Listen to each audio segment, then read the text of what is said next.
নমস্কার, মমতাজ কিচেনে আপনাদের সবাইকে স্বাগত জানাই। আজ জ্যৈষ্ঠ মাসের মঙ্গলবার, মেয়েদের কাছে খুবই স্পেশাল দিন। আজকে আমি নিরামিষ চপ বানাচ্ছি, তাই ভাবলাম আপনাদের সাথেও শেয়ার করি। এখানে আমি গাজর আর বিট এইভাবে কুড়িয়ে নিচ্ছি। গাজর বিটগুলি এখন আমার কুড়া হয়ে গেছে। এখন আমি 1 লিটার মতো আদা নিয়েছি, ওইটি ভালো করে হামালদিস্তায় ছেঁচে নেব। আর চপের সাথে আদা ছেঁচে দিলে কিন্তু চপের টেস্টটা খুব সুন্দর হয়। আমি বাদামগুলি ভেজে নেব। ওই বাদামগুলোও কিন্তু আমি গোটা বাদাম কিনে ছাড়িয়ে রেখেছি।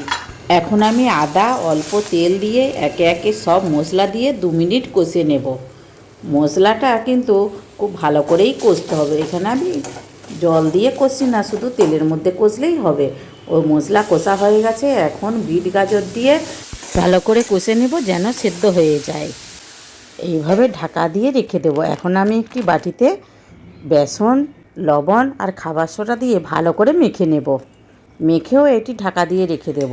তারপরে ওই আলুগুলি সিদ্ধ করে রেখেছিলাম, আলুগুলি ভালো করে মেখে নেব।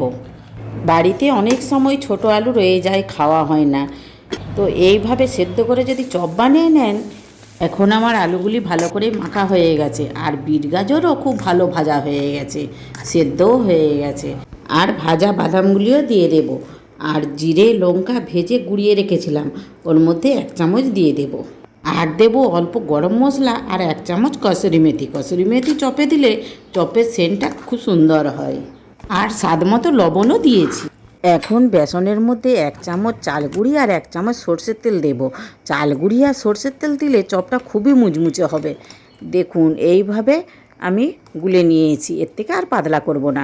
এখন চপ বানানোর পুরটা ঠান্ডা হয়ে গেছে, হাত দিয়ে ভালো করে মেখে নেব। দেখুন চপের পুরটা কিন্তু খুব সুন্দর মাখা হয়ে গেছে। এখন আমি হাতে একটু তেল বুলিয়ে নিয়েছি, অল্প করে নিয়ে চপের আকারে বানিয়ে নেব। এইভাবে সব চপগুলি বানিয়ে নেব। জ্যৈষ্ঠ মাসে মঙ্গলবারগুলি তো মুড়ি দই চিড়ে খেয়ে থাকা, তাই ভাবলাম একটু নিরামিষ চপও বানাই। আর নিরামিষ চপ দিয়ে খেতে কিন্তু দারুণই লাগে।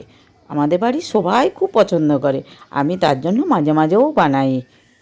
এখন আমি 10টা চপের মতো বানিয়ে নিচ্ছি, আর বাকি পুরটা এখন আমি রেখে দেব। আবার যখন খাওয়া হবে তখন গরম গরম বানিয়ে নেব। আর চপ গরম না হলে খেতে কিন্তু ভালো লাগে না। এখন আমার কড়াইয়ে তেল গরম হয়ে গেছে, এইভাবে চপগুলি ডুবিয়ে একটি একটি করে দিয়ে দেব। উল্টে পাল্টে ভালো করে ভেজে নেব। এইভাবে চপ বানিয়ে চায়ের সাথেও খেতে কিন্তু দারুণই লাগে।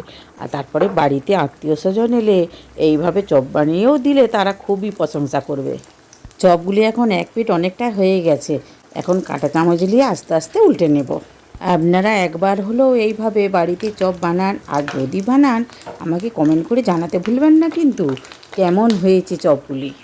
দেখুন চপগুলো কিন্তু লাল করে ভাজা হয়ে গেছে। এখন আমি সব চপগুলি তুলে নেব। আপনারা দেখে নিশ্চয়ই বুঝতে পারছেন চপগুলো কত সুন্দর হয়েছে, আর খেতে সত্যি অসাধারণ লাগে। আজকে চপের রেসিপিটি ভালো লাগলে একটা লাইক করার অনুরোধ রইল। আর প্লিজ সাবস্ক্রাইব করবেন, আর অনেক অনেক শেয়ারও করবেন। এখন আমি একটা কাঁটা চামচ নিয়ে দেখিয়ে দিচ্ছি চপটা কতটা মুচমুচে হয়েছে। দেখুন কত সুন্দর মুচমুচে হয়েছে, আর খেতে সত্যিই দারুণই লাগে। উপরটা মুচমুচে আর ভিতরটা নরম।